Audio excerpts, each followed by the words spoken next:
Hello friends, good morning. कैसे हैं आप सब? हम लोगों ने पीछे क्लास में देखा परसेंटेज के लेक्चर्स। मेरे 6 वीडियोस बन चुके हैं। प्लीज़ आप उन्हें वीडियोस देखिए मेरे, और उसके बाद आप प्रॉफिट लॉस पे आइए, क्योंकि अगर परसेंटेज समझ में नहीं आया तो प्रॉफिट लॉस में थोड़ी सी प्रॉब्लम्स, थोड़ी सी नहीं बहुत सारी प्रॉब्लम्स होगी। आप बिना परसेंटेज के प्रॉफिट लॉस नहीं पढ़ सकते। तो इसके लिए प्लीज़ आप लोग मेरे पुराने वीडियोज़ देखिए परसेंटेज के। तो चलिए आज से हम पर प्रॉफिट लॉस स्टार्ट करेंगे, और ये ऐसे टॉपिक्स हैं जिनसे एग्जाम्स में क्वेश्चंस हमेशा ही आते हैं। कोई भी एग्जाम्स होगा, क्वेश्चंस हमेशा ही आएंगे। तो चलिए हम पहले बेसिक्स देखते हैं प्रॉफिट लॉस का। Now start. Okay, profit loss क्या है? ये इसमें प्रॉफिट और लॉस, प्रॉफिट लाभ हानि होती है, हिंदी में लाभ हानि कहते हैं। इन क्वेश्चंस में क्या होता है हम समझेंगे। एसपी सेलिंग प्राइस होता है, जिसे हम विक्रय मूल्य कहते हैं। एक होता है सीपी, जिसे हम कॉस्ट प्राइस कहते हैं, जिसे हम क्रय मूल्य भी कहते हैं। ठीक है, इसमें सेलिंग प्राइस दो कंडीशन से बनती हैं। इसमें कंडीशन ए और कंडीशन बी। कंडीशन ए में क्या होगा, इसमें सेलिंग प्राइस मोर देन होगा कॉस्ट प्राइस से, और इसमें कॉस्ट प्राइस मोर देन होगी सेलिंग प्राइस से। तो जब सेलिंग प्राइस मोर देन होगी कॉस्ट प्राइस से, तो हमेशा और हमेशा हमें प्रॉफिट होगा। ये चीज़ समझ में आ? जब चीज़ हम कॉस्ट प्राइस कम होगी, मतलब कोई सामान हम कम में खरीद रहे हैं और ज़्यादा में बेच रहे हैं, तो ऑब्वियसली बात हमें क्या हुआ, प्रॉफिट। तो वही वही चीज़ ये बोल रही। तो हमें मतलब सेलिंग प्राइस हमारा ज़्यादा है, कॉस्ट प्राइस कम है। ठीक है, आ गया समझ में? प्रॉफिट परसेंटेज देखेंगे। प्रॉफिट परसेंटेज होता है profit divided by cost price into 100। Okay, अब इधर देखते हैं। इधर कॉस्ट प्राइस ज़्यादा है, सेलिंग प्राइस कम है, मतलब हम किसी सामान को ज़्यादा में खरीद रहे हैं और कम में बेच रहे हैं, तो हमें क्या होगा, लॉस होगा, मतलब हानि होगी। Loss is equal to cost price minus selling price. ठीक है, loss percentage is equal to loss upon CP into 100। Okay, चलिए इसमें तो किसी को कोई प्रॉब्लम नहीं होगी, इतना तो सबको ही पता होगा। और हाँ, हम लोग प्रॉफिट लॉस में अभी तक हमने परसेंटेज में कोई फॉर्मूला यूज़ किया नहीं किया।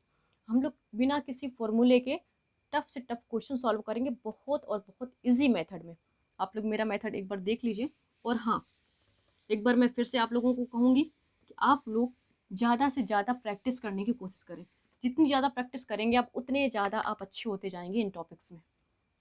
चलिए क्वेश्चन है, देखो इजी क्वेश्चंस तो आपको पता ही होगा। मैं ऐसे क्वेश्चंस नहीं दे रही कि कोई सामान 500 रुपये में खरीद रहा है तो वो 720 रुपये में बेचेगा, तो उसे कितना परसेंट प्रॉफिट होगा। ये इस टाइप के क्वेश्चंस तो आपको आते ही होंगे। अगर नहीं आते तो प्लीज़ आप कमेंट बॉक्स में लिखिए, मैं उस टाइप्स की भी क्वेश्चन कराऊंगी। बहुत बेसिक्स हैं, तो मैं इतनी ज़्यादा बेसिक्स लेके नहीं चलती हूँ। मैं लेके चल रही हूँ जिस वे से क्वेश्चन एग्जाम्स में बनते हैं, और उनको उनका सोल्यूशन बहुत ही आसान तरीके से मैं आप लोगों को बताऊंगी। आप लोग देखिए, क्वेश्चन है, किसी वस्तु को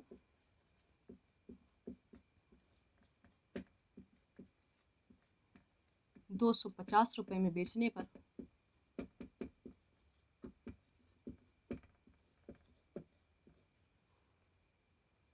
सॉरी 350 रुपये में बेचने पर, किसी वस्तु को 320 रुपये में बेचने पर 20% का लॉस होता है। 20% की हानि, या हम कह सकते हैं लॉस होता है, तो उसकी कॉस्ट प्राइस क्या होगी। ठीक है, क्वेश्चन समझ में आया? किसी वस्तु को जब हम 320 रुपये में बेच रहे हैं, तो हमें 20% का लॉस हो रहा है, तो हम कितने में तो हमने उसे खरीदा कितने में था। तो हमेशा हम लेके चलेंगे, हमने माना हमने उस सामान को 100 रुपये में खरीदा था। कितने में? 100 रुपये में। 100 रुपये में हमने खरीदा था, मतलब उसकी कॉस्ट प्राइस थी 100 रुपये। उस पर हमें 20% का लॉस होता है। ये बोल रहे हैं ना क्वेश्चन में, 20% का लॉस होता है। 100 का 20% कितना होता है? 20। 100 का 20% 20 लॉस हुआ, मतलब ये सामान कितने का हो गया? 80 का। ठीक है, तो हमें वो 80 में ही हमने खरीदा, सॉरी 100 में से 20% का लॉस हुआ 80, मतलब हमने 80 रुपये में उस सामान को बेचा, 100 रुपये का खरीदा था, उस पर 20% का लॉस हुआ, मतलब हमने 80% में 80 रुपये में बेच दिया उसको, तो वो 80 ही तो इक्विवेलेंट है 320 के। देखो ना, 80 ही तो इक्विवेलेंट है 320 के, मतलब वो 80 रुपये में ही बेच रहा है, मतलब वो 320 रुपये में बेच रहा है। समझ में आया? तो एक इक्विवेलेंट किसके हो जाएगा? 8 चौको 32, मतलब 80 चौको 320। जब एक इक्विवेलेंट है 4 के, तो हमें कॉस्ट प्राइस फाइंड आउट करना है। तो इस 4 का मल्टीप्लाई किस में हो जाएगा? 100 में। कितना हो गया कॉस्ट प्राइस? कॉस्ट प्राइस कितना हो गया? 4 इंटू 100 कितना हो गया? 400। आया समझ में? ठीक है, इसकी दूसरी मेथड भी देखते हैं। किसी वस्तु को 320 रुपये में बेचने पर 20% का हानि होती है। 20% को हमने परसेंटेज में आपको फ्रैक्शन फॉर्म में लिखना बताया था। इसकी 20% की फ्रैक्शन फॉर्म क्या होगी? 1/5 1/5 होगी। चलिए अब इसमें एक चीज़ देखेंगे, जिसकी अंश और हर, फ्रैक्शन का अंश और हर डिनोट करेगा SP, सेलिंग प्राइस। हमेशा सेलिंग प्राइस डिनोट करेगा अंश और हर। ये जब जब हमें लाभ होगा तो अंश और हर जुड़ जाएंगे, अंश प्लस हर, जब हमें लाभ होगा, मतलब प्रॉफिट की कंडीशन में। लॉस की कंडीशन में सेलिंग प्राइस क्या हो जाएगी? हर में से अंश को घटा देंगे। समझने की कोशिश करना। ये तो हो गया SP की लीला। कॉस्ट प्राइस क्या होगी? हमेशा हर की वैल्यू कॉस्ट प्राइस को डिनोट करेगी, हमेशा हर की वैल्यू कॉस्ट प्राइस को डिनोट करेगी। आपके प्रैक्टिस करने के बाद ये चीज़ आपको अपने आप आ जाएगी, आपको कुछ भी मेमोरी में रखने की ज़रूरत नहीं पड़ेगी, ये सब कुछ प्रैक्टिस से ही आता है। तो प्लीज़ आप लोग इसकी बार बार मैं बोल रही हूँ, प्रैक्टिस बहुत करिए। चलिए, हमें CP फाइंड आउट करना है। 20% का लॉस हो रहा है, तो SP कितना हो जाएगा? जब 20% का लॉस हो रहा है तो SP कितना हो जाएगा? मैंने क्या कहा था? SP में घटाएंगे, मतलब 5 माइनस 1 4। CP कितना है? 5। ध्यान से सुनना, SP कितना है? 4। लॉस हो रहा है ना, लॉस में क्या क्या करना था? घटाना था। ठीक, वो बोल रहा है किसी वस्तु को 300 रुपये में बेचने पर, तो और यहाँ बोल रहा है सेलिंग प्राइस कितनी है? 4। यहाँ पे सेलिंग प्राइस कितनी है? सेलिंग प्राइस ही तो है। सेलिंग प्राइस यहाँ पे कितनी है? 320। यहाँ पे सेलिंग प्राइस कितनी है? 4। मतलब ये 4 ही इक्विवेलेंट है 320 के। तो 1 इज इक्वल टू कितना हो जाएगा? 4 8 32। 1 इक्विवेलेंट है 80 के, तो 5 इक्विवेलेंट कितने के हो जाएंगे? मतलब 5 का मल्टीप्लाई करा दो, ये तो 80 का मल्टीप्लाई डायरेक्ट यहाँ 5 में करा दो। 80 8 5 40। वहाँ पे भी कितना आया था? पिछले सॉल्यूशन में 400 ही आया था। आपको जो मेथड इजी लगे आप उससे सॉल्व करिए क्वेश्चन को। ठीक है, रफ करूँ? चलिए एक क्वेश्चन और देखते हैं, दोनों मेथड से आपके सारे डाउट्स क्लियर हो जाएंगे। क्वेश्चन है, किसी वस्तु को 20%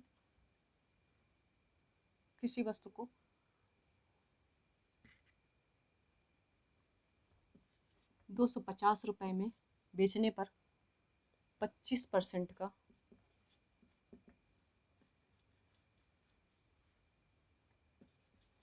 लाभ यानी कि प्रॉफिट होता है, तब CP क्या होगा? सुनना ध्यान से, क्वेश्चन सुनना। 250 रुपये में बेचने पर पहले हमने माना CP कितना था? 100। CP कितना था? 100। 100 रुपये में 25% का फ़ायदा कमाकर बेच रहा है, मतलब वो कितने में बेच रहा है? अब कितने में बेच रहा है? 100 का 25% कितना होगा? 25। 100 में 25 जोड़ा कितना हो गया? 125 हो गया। मतलब वो सेलिंग प्राइस कितना दे रहा है? 125। तो यहाँ पर 125 सेलिंग प्राइस है, पर यहाँ पर सेलिंग प्राइस कितना दे रहा है? 250। तो 250 के इक्विवेलेंट हो जाएगा। ठीक है, काट दो, 25 25, सॉरी 25 से काट दो, 25 पंचे 125, यहाँ पे 2, एक इक्विवेलेंट आया 2 के। ठीक है, जब एक इक्विवेलेंट 2 के आया तो 100 इक्विवेलेंट किसके होगा? इसका मल्टीप्लाई इसमें करा दिया जाएगा। कितना हो गया? CP कितना हो गया? 200 रुपये हो गया। आ गया समझ में? ठीक है, चलिए अब नेक्स्ट क्वेश्चन देखते हैं। ये देखिए, ये सेकंड टाइप का क्वेश्चन है, टाइप सेकंड है ये। इस टाइप के क्वेश्चंस बहुत एग्जाम्स में आते हैं, बहुत बार देखने को मिलता है, पर सॉल्व करने में थोड़ी कठिनाइयाँ भी आती हैं। आप लोगों को मिले होंगे, आप लोगों को कैसे लगे सॉल्व करने में? मैं आप लोग को इतनी इजी ट्रिक बताऊंगी, इतनी इजी ट्रिक बताऊंगी कि आप कहोगे कि अरे कितने इजी रहते हैं क्वेश्चंस। प्लीज़ आप लोग ऐसे ही मेरे चैनल बने रहिए और ऐसे ही वीडियो देखते रहिए और मेरे चैनल को लाइक एंड सब्सक्राइब भी कीजिए। चलिए देखते हैं हम इस क्वेश्चन को कैसे सॉल्व करते हैं, बहुत और बहुत इजी तरीके से। Okay, now start. एक दुकानदार किसी वस्तु को 20% लाभ पर बेचता है।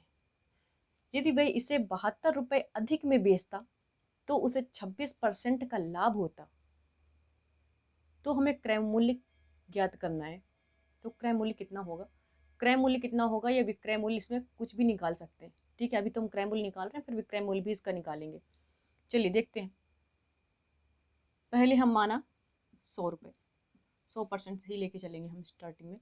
एक दुकानदार किसी वस्तु को 20% लाभ पर बेचता है। जब मान लो वो 100 रुपये है, उसका कॉस्ट प्राइस रहा होगा।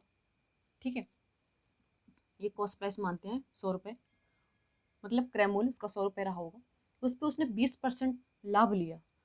20% लाभ लिया तो वो सामान कितने का हो गया? 100 का 20%, 20, मतलब वो सामान 120 का हो गया। यहाँ तक आया समझ में सबको? छोटा दिख रहा होगा ये, 120, 120 का हो गया। यहाँ तक आया समझ में? फिर देखो आगे बढ़ो। यदि वह इसे 72 रुपये अधिक में बेचता तो उसे 26% का लाभ होता। 26% का लाभ होता। अगर 26% का इस पर लाभ होगा तो सामान कितने का हो जाएगा? 100 का 26%, 26, 26 जुड़ जाएगा इसमें, कितना हो जाएगा? 126 हो जाएगा। ये चीज़ आई समझ में? ठीक है, अब देखते हैं। वो पहले 120 में बेच रहा था, फिर बोलता है कि 120 में ना, मतलब अगर हम 72 रुपये उसमें बढ़ा दें तो 126 रुपये में बिक जाएगा सामान। ठीक है, हम देखते हैं कितने रुपए ज़्यादा में बेच रहा है। हमें कितना दिख रहा, हमें ये कितना दिख रहा, इससे कितना अधिक दिख रहा, कितना अधिक दिख रहा? ये 120 है, ये 126 है, कितना अधिक दिख रहा? 6 अधिक दिख रहा, 6 दिख रहा अधिक, मतलब हमें +6 अधिक दिख रहा है। ये ध्यान से समझना इसको, ये हमें +6 अधिक दिख रहा है। पर ये कह रहा है, क्वेश्चन में कह रहा है कि वो 72 रुपये अधिक है।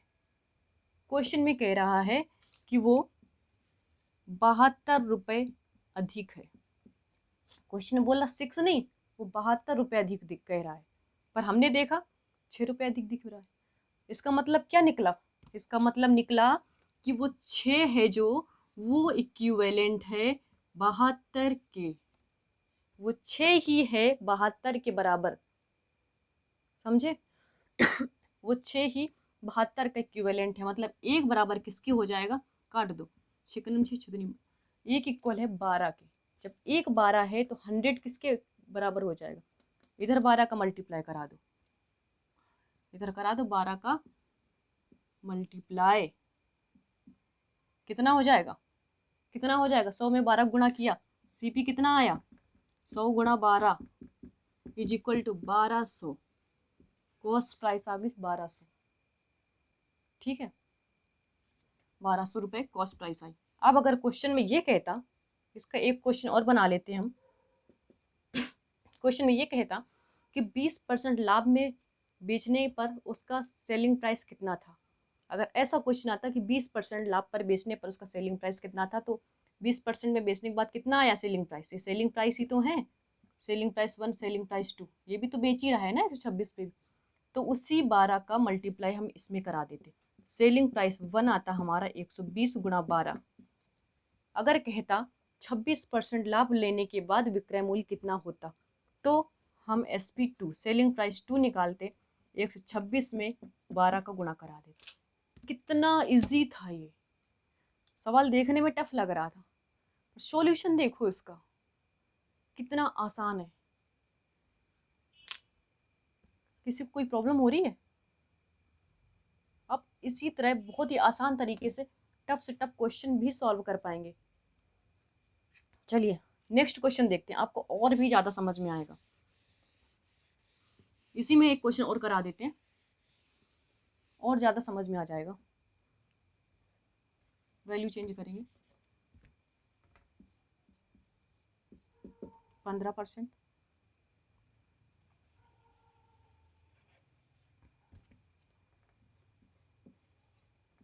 ₹48, रुपए लिख दो कंफ्यूजन ना हो, 48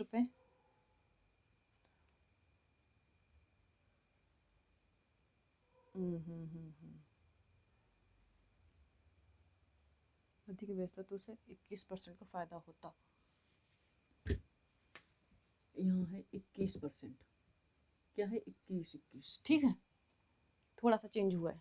अब क्वेश्चन को सॉल्व करने की कोशिश करते हैं, सुनना ध्यान से। किसी दुकानदार किसी वस्तु को 15% लाभ पर बेचता है, पहले वो कितना रहा होगा, मतलब उसकी कॉस्ट प्राइस कितनी रही होगी, 100 ही मानते हैं हम कॉस्ट प्राइस हमेशा, 100 मानी, उस पर वो 15% लाभ पर बेच रहा है, 15% लाभ पर बेच रहा है तो कितना हो जाएगा, 100 का 15% 15 होता है, तो 100 में से 15 जुड़ेगा, कितना हो जाएगा 115, ठीक है।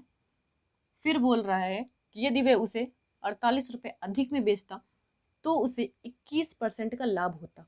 अब 21% लाभ पर बेच रहा है वो, तो 100 का 21% कितना होगा, 21, 21 जोड़ा 100 में कितना हुआ 121।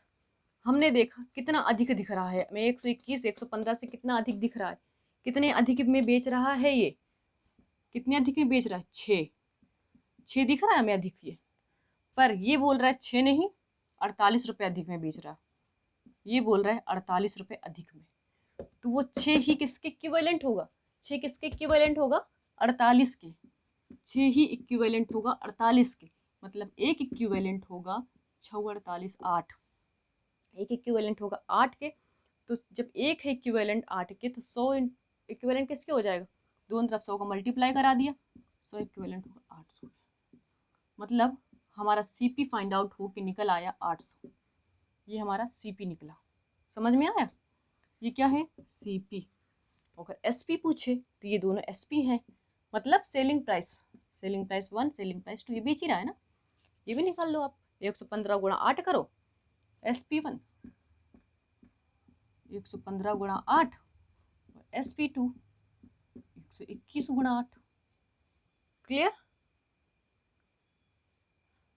कितना आसान था, सॉल्व कर लिया। चलो नेक्स्ट क्वेश्चन देखते हैं। अगर आप लोगों को मेरे वीडियोस अच्छे लग रहे हैं तो प्लीज़ इन्हें लाइक एंड सब्सक्राइब कीजिए, आपको बहुत बेनिफिट होंगे इससे, क्योंकि मैं आगे भी सारे टॉपिक्स कराऊंगी एप्टीट्यूड के, और सारे के सारे टॉपिक इसमें मैं ऐसे ही इजी और इजी मेथड्स लेके आऊँगी, इस सॉल्व करने में आप लोगों को बिल्कुल टाइम नहीं लगेगा। चलिए अब हम इसमें थोड़ा सा और चेंज करेंगे, क्योंकि इस टाइप्स के क्वेश्चन एग्जाम्स में बहुत आते हैं। 7%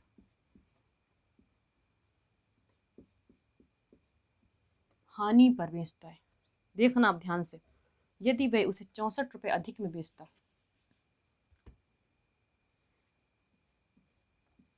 क्वेश्चन थोड़ा सा चेंज हो रहा है, तो उसे 9% का लाभ होता, तो उसे 9% का लाभ होता, यदि 20% लाभ कमाने के लिए लाभ होता, थोड़ा सा लिखना पड़ेगा क्वेश्चन, यदि 20% लाभ कमाने के लिए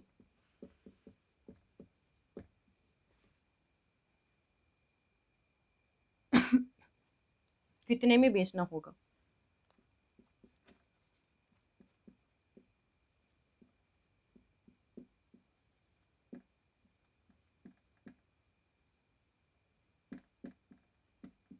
क्वेश्चन पढ़ते हैं एक बार। एक दुकानदार किसी वस्तु को 7% हानि पर बेचता है, यदि वह इसे 64 अधिक में बेचता तो उसे 9% का लाभ होता, यदि 20% का लाभ कमाने के लिए कितने में बेचना, यदि मत लिखो थोड़ा सा, तो 20% लाभ कमाने के लिए उसे कितने में बेचना पड़ेगा, मतलब यहाँ SP फाइंड आउट करा रहा है, SP selling price find out करना है। ठीक है, चलिए देखते हैं। क्वेश्चन है, पहले हमने 100 माना, CP हमने माना 100। ठीक है, आ रहा है समझ में? हॉस पोस्ट तो नहीं हो रहा है ओवरलैपिंग, तो चलिए थोड़ा नीचे से करते हैं।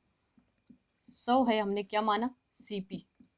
ठीक है, 7% हानि पर बेच रहा है, तो 100 का 7% हानि, लॉस हो रहा है 7%, मतलब कितने में बेचा, 100 माइनस 7, 100 का 7% 7 होगा, 100 माइनस 7 कितना हुआ, 93।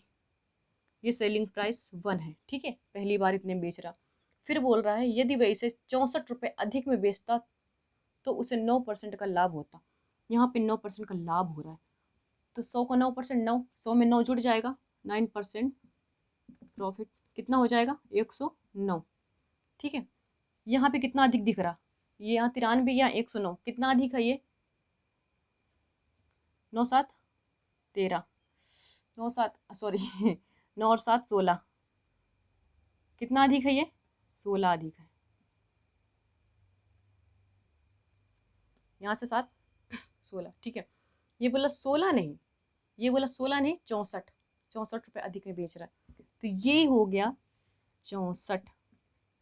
ठीक है, तो 16 किसके इक्विवेलेंट हो गया, 64 के। अब तक तो आप समझ में आ ही गया होगा ना ये चीज़ जो मैं करा रही थी, 16 ही इक्विवेलेंट है 64 के, 64 के, मतलब एक इक्विवेलेंट होगा 16 चौको 64। तो CP कितना हो गया, CP कितना हो गया, अगर हमें CP भी फाइंड आउट करना है इस क्वेश्चन में, तो CP हम यहाँ से निकाल लेंगे, कितना हो गया, CP 100 से मल्टीप्लाई करा दो दोनों साइड, 400, 100 नहीं है ये। ठीक है, हमने 100 में मल्टीप्लाई करा इसलिए लिख दिया था। CP कितना, 400 हो गया। जब एक इक्वल टू है 4 के, 4 का मल्टीप्लाई यहाँ हो जाएगा 100 में, 400। ठीक है, क्वेश्चन में बोल रहा है 20% लाभ कमाने के लिए उसे कितने में बेचना पड़ेगा। 20%, अब सब कुछ भूल जाओ, अब ये लाइन ध्यान रखो, 20% लाभ कमाने के लिए कितने में बेचना पड़ेगा। जब CP है 400, हमें यहाँ पता चल गया, इस पे 20% का लाभ कमाना है, तो कितने में बेचना पड़ेगा उस चीज़ को। 400 का 20% निकालो, कितना होगा, 400 का 20% कितना होगा, 80। आया ना, निकालने लगे ना आप लोग डायरेक्ट परसेंटेज। 400 का 20% निकालो। SP निकालने के लिए हमें क्या करना पड़ेगा, 400 का पहले 10% निकाला हमने, फटाफट करने की आदत ऐसी डलेगी। 10% क्या होगा इसमें, 400 का 40 होगा ना, 20% क्या हो जाएगा, 80। समझ गए, 20% क्या होगा, 80। तो SP कितना हो जाएगा, SP कितना हो जाएगा, 400, 20% प्रॉफिट में बेच रहा है ना, तो 400 प्लस 80, मतलब 480 रुपये में बेचेगा 20% प्रॉफिट करने के लिए। ठीक है, आया समझ में। ठीक है, परसेंट निकालना समझ में आने तो लगा ना सबको, नहीं आ रहा तो प्लीज़ आप लोग मेरा पहला वीडियो देखिए परसेंटेज का, उसमें आप फटाफट परसेंटेज निकालना सीख जाएंगे। 400 का 20% डायरेक्ट बोलिए 80, सोचने की ज़रूरत ही नहीं। 400 का 40% डायरेक्ट बोलो, 400 को 16 मतलब 160। ठीक है, ऐसे ही सॉल्व करने की कोशिश करो भैया, टाइम बिल्कुल वेस्ट नहीं करना हमें। जब प्रैक्टिस होगी तो क्वेश्चन ऑटोमेटिक बहुत जल्दी सॉल्व होने लग जाएंगे।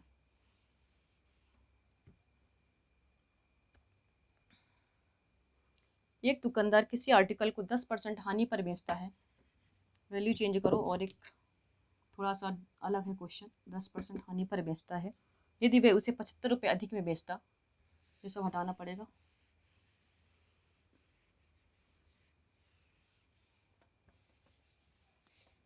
यदि वह इसे 75 रुपये अधिक में बेचता तो उसे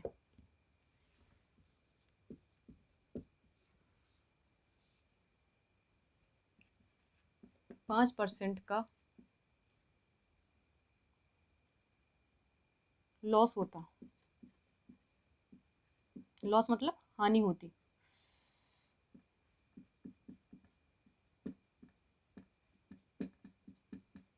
हानि होती तब CP क्या होगा। अब तो ये तो आप लोग निकाल ही लोगे ना। चलिए फटाफट करिए इस क्वेश्चन को। पहले हमने CP माना 100 था, CP 10% हानि, मतलब वो 10% हानि क्या हो गया, 90 हो गई। 100 का 10%, 10 हानि हो रही तो 10 घटा दिया, कितना बचा, 90। अब बोल रहा है कि यदि उसे 5% का लॉस होता, 10% ना होके 5% का लॉस होता है, मतलब 100 माइनस 5 95। ये कितना अधिक है, इससे कितना अधिक है, 5 अधिक दिख रहा, पर ये बोल रहा है 5 नहीं 75 अधिक है। कितना, 75। तो 5 ही इक्विवेलेंट है 75 के, तो एक इक्विवेलेंट होगा किसके, 15 के। ठीक है, जब एक इक्विवेलेंट 15 के, तो सीपी कितना हो जाएगा, सीपी कितना हो जाएगा, 100 गुणा 15 मतलब 1500 के। सीपी कितना हो गया, 1500 रुपये। ठीक है, चलिए आज हम क्लास यहीं फिनिश करते हैं। कल हम इसका टाइप 3 देखेंगे, उसमें हम बहुत अच्छे क्वेश्चंस देखने वाले हैं प्रॉफिट एंड लॉस में। आप लोग ऐसे ही मेरे चैनल पे बने रहिए, और एक से एक अच्छे क्वेश्चंस कराऊंगी मैं इसमें प्रॉफिट लॉस में, क्योंकि बहुत इंपॉर्टेंट टॉपिक है ये। इससे एग्जाम्स में क्वेश्चन बहुत ज़्यादा पूछे जाते हैं। जो 2 टाइप्स मैंने बताया ना, इसमें से बहुत ज़्यादा क्वेश्चन इसी में से ही बनते हैं, स्पेशली इस वाले से बहुत बनते हैं। तो प्रॉफिट एंड लॉस देखते रहिए, उसके और भी क्वेश्चन हम आगे देखेंगे, और इम्पोर्टेंट क्वेश्चन देखेंगे। और हाँ, एक चीज़, मैं जितने क्वेश्चंस करवा रही हूँ आप लोगों को परसेंटेज में, जो पीछे क्लास में करवाया और जो मैं अभी करवा रही हूँ, जो मैं आगे करवाऊंगी, वो मेरे क्वेश्चंस कोई ऐसा नहीं है कि कहीं से भी कुछ भी दे दी, बहुत स्टैंडर्ड क्वेश्चन है वो क्वेश्चंस हमेशा ही एग्जाम्स में आते हैं। अगर जितने क्वेश्चंस मैं करवा रही हूँ, अगर इतने क्वेश्चन की प्रैक्टिस आपकी बहुत अच्छे से हो जाती है, तो गारंटी है कि आप परसेंटेज जो मैंने पीछे कराया उसके क्वेश्चन और प्रॉफिट लॉस या जो मैं आगे पढ़ाऊंगी उससे रिलेटेड क्वेश्चन आया तो आप कभी छोड़ के नहीं आ सकते। क्वेश्चन इसी में से ही आएंगे। अगर इनकी प्रैक्टिस हो गई तो आप इस टाइप के कितने भी क्वेश्चन इजीली सॉल्व कर सकते हैं। चलिए ठीक है, आज क्लास यहीं तक है। Okay, thank you.